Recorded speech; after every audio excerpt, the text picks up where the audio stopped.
دي اخرتي. القريب يسوحنا في الغربة. انا تعبت يا راجل، بلا قريب راح انام.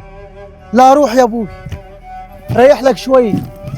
وادي القريب يا جاد، بعد ما جينا من اخر الدنيا نجوا في الغربة هنا يقول لك ما فيش شغل. شفت عمايلهم؟ ما هو القريب كده كده معروف، يا يقفل تلفونه يا يقول لك في الشغل يا يسوحك يا يضحك عليك. يلا بلا قريب بلا غيره. طب وليه قال لنا بس تعالوا من البلد، لموا هدومكم وشنطكم وتعالوا. عارف نبى انا ما زعلان غير على حاجه واحده بس، على بهدلتنا في الشوارع. والمشكله اللي يوجعك ان الضربه جايه لك من ولد عمك، ما دي الورطه. يابا عمو ممنوع القعده هني، انتوا كده هتقطعوا لقمه عيشك. لا يا ابو عمو، ما نقطعوش لقمه عيشك ولا حاجه، بس زي بعضه احنا لينا 3 ايام ما نمناش ومتسوحين في الطرق، وقلنا نريحوا 5 دقائق بس. انتوا منين وجايين فيها؟ احنا بلدياتك من سوهاج وجايين الغربة عندكم هنا.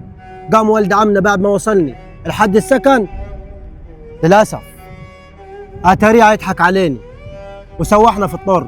باه قريبكم يعمل كده معاكم في الغربة، بدل ما يبقى سندكم ويوقف معاكم، بدل ما يفتح لكم باب رزق يعمل معاكم الحركة داي. يوه ده عمل أكتر من كده. اسكت يا راجل اسكت، هو القريب هيجي من وراه غير وجع القلب؟ والله العظيم احنا هنحبوه وما كناش عايزين حاجة منه غير بس ان احنا ناكل وعيش مع بعض. بس يلا عليه العوض يا ابوي، كل واحد دلوقتي هيفكر في نفسه. بس برضك الدنيا لسه بخير. ده والغريب يا عم الحج خلانا بعنا اللي ورانا واللي قدامنا في البلد، بعنا البهايم وبعنا الذهب وبعنا دي وبعنا دي، وجيني في الاخر هنا سوحني ولينا 3 ايام مرميين في الشوارع. هذه القريب واللي ما يجي من ورا القريب. ما تقلقوش، الشغل كتير وما تشيلوش هم، ويلا نروح الود عمكم في الشقة وشوفوا عمل لي معاكم كده. يلا بينا. تشكر وبارك الله فيك.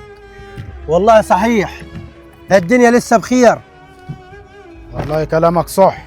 طب دلوقتي احنا هنروحوا له ليه الشقة؟ يعني هنروح نعاتبوه؟ ما زي بعضه يا ود عمي، الناس قريبي.